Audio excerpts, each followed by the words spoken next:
100% Dragon, l'émission de l'Indep qui suit au plus près l'actu de l'équipe de rugby à 13 de Perpignan. 100% Dragon, en compagnie de Bruno Antoniente. Bruno, les Dragons catalans sont premiers de Super League, éliminés en Cup. Ils n'ont plus que cette compétition à jouer.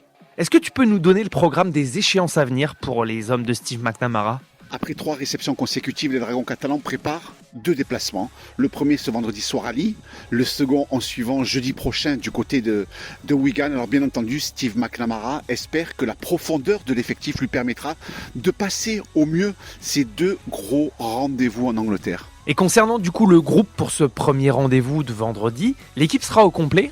Et c'est une équipe des Dragons catalans diminuée, carrément, qui se déplace à Lille ce vendredi soir. 4 joueurs présents. Samedi dernier, lors du 36-6 contre Hull KR, quittent le groupe sur suspension ou blessure. McMichael, McIlroom sont suspendus. Jordan Dezaria, Julien Bousquet, eux, sont blessés. Les 2 garçons sont donc ménagés, ne prennent pas part à ce déplacement. Et bien entendu, dans l'autre sens, comme d'habitude, le malheur des uns fait le bonheur des autres.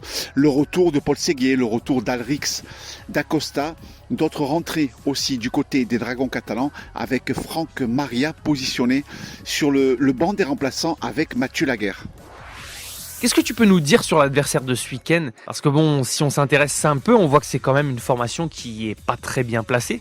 Cette équipe de Lille n'a qu'une seule victoire au calendrier. Alors bien entendu, de l'extérieur, on se dit que les Dragons catalans, leaders de la compétition, ou co-leaders avec Saint-Helens et Wigan, ne feront qu'une bouchée de leurs adversaires du soir, mais c'est mal connaître. Cette équipe des Léopards est détenteur de la Cup en 2023, et puis toutes leurs défaites, à part à Wigan, à chaque fois, c'était de très très peu de points au goal average. Ils n'ont que moins 12. Finalement, c'est dire à la qualité quand même de cet effectif qui sera surtout renforcé par la présence de son troisième ligne et capitaine John Asiata. Et bien entendu, il y a une équipe avec lui, il y a une équipe sans lui. Et là, ils seront redoutables, ces Léopards, avec leur capitaine au milieu de leur bloc. Selon toi, c'est quoi la faille qui peut permettre aux coéquipiers de Benjamin Garcia de gagner ?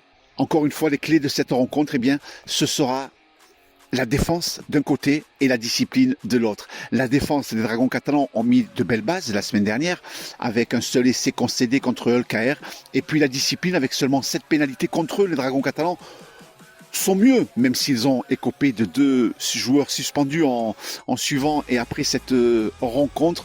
Mais voilà, il y a du mieux au niveau de la discipline, il faut que ça soit mieux régulé encore, que ça soit mieux maîtrisé surtout.